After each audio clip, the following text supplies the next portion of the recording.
Welcome to Raising the Bar, the podcast that pulls back the curtain on the country's most successful leaders and how they elevate their business and their teams. Please welcome our host, Allison.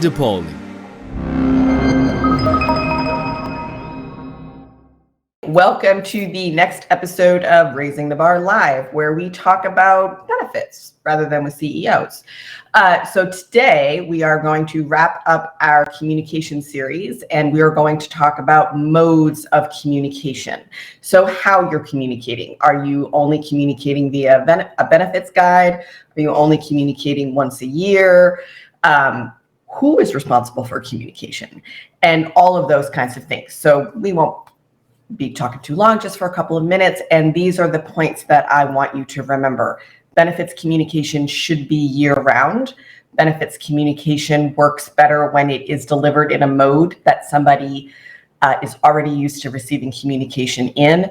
If you can inject a little humor and a little examples of things rather than kind of the insurance ease and the very corporate communications language that happens, oftentimes the information can be absorbed a little bit more effectively. So here's what I like, and when I have my choice, which isn't all the time, I like to create a communication plan starting with open enrollment and continuing on through the course of the entire year. We typically build out about 85% of that right when we're working on the open enrollment communication, depending on what's going on with the client. Have we added a new service? Have we changed how something works? Have we changed a vendor? And build out refresher through the course of the year. And then we also decide how it is that we're going to deliver that. So yes, we still do benefit guides. We still print them, not always, but often. And particularly for our manufacturing clients, we always print material for them. We use it. We are as responsible as possible, but we do print guides, and we clearly outline benefits, outline the rules of the road in terms of when you can enroll, when you can't enroll, what all the benefits are, and who to contact if there's a problem. For some of our other groups, the higher tech groups, they don't want it, and we don't print it. So we also like a benefits app so that we can directly communicate with people. It's not a very expensive proposition, and you can house all of your benefit services in that app. So if you have a medical management team, you can access them directly. You can put telehealth on there. You can, any service, we use some alternate sourcing for prescriptions, and we can put the contact information for that organization on the app, and then we can always guide to the app. The app also includes 24-hour advocacy, and that is way less expensive than you think it is, and it helps relieve some of the pressure on your own staff in terms of, well, what doctor can I go to, and how do I got a bill and I don't understand it, or I don't know what my network is, where can I go?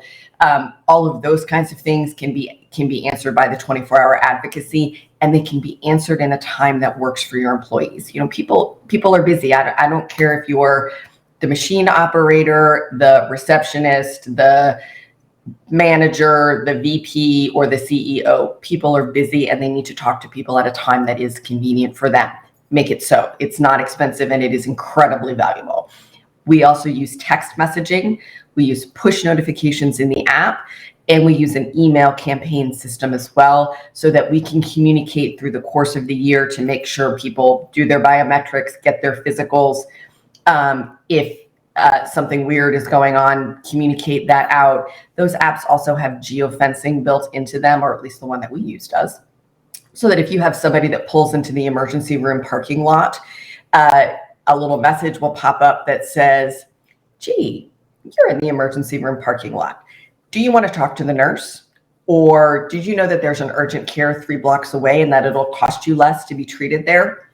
That will save your plan a few dollars and typically save some employees aggravation. I know oftentimes the emergency room is still the default place to go for treatment. It is the most expensive place for treatment, not only financially, but with excess testing, excess exposure to germs.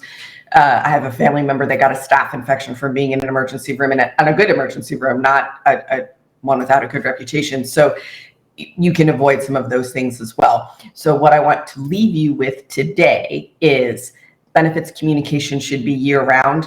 Benefits communication should be personal. And benefits communication should be delivered by a variety of folks. So not just the benefits manager, but the HR leader, if that is the VP of HR, the CHRO, the Chief People Officer, whatever your title is, you should be talking about benefits as well.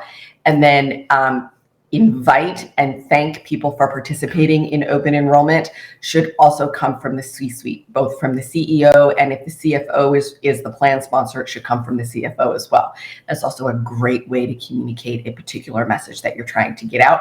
We've done that on robocalls. We've done it on text messaging. We've done it on email. We've done it in a variety of ways just to let people know that benefits are important and that the people that make decisions in your organization are thinking about how this impacts everyday employees. So all year round, simple, in ways that can be easily consumed and from a variety of leaders in your organization, and you will see improvement in how people think about benefits and how they feel cared about. And I think in today's day and age, that is incredibly important.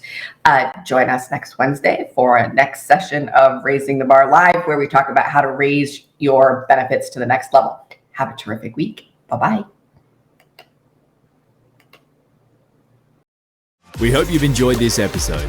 Raising the Bar is powered by Altiqe Consulting, the country's leading independent expert in healthcare cost containment. Astute employers know there's a better way to offer health insurance, and we help them achieve it.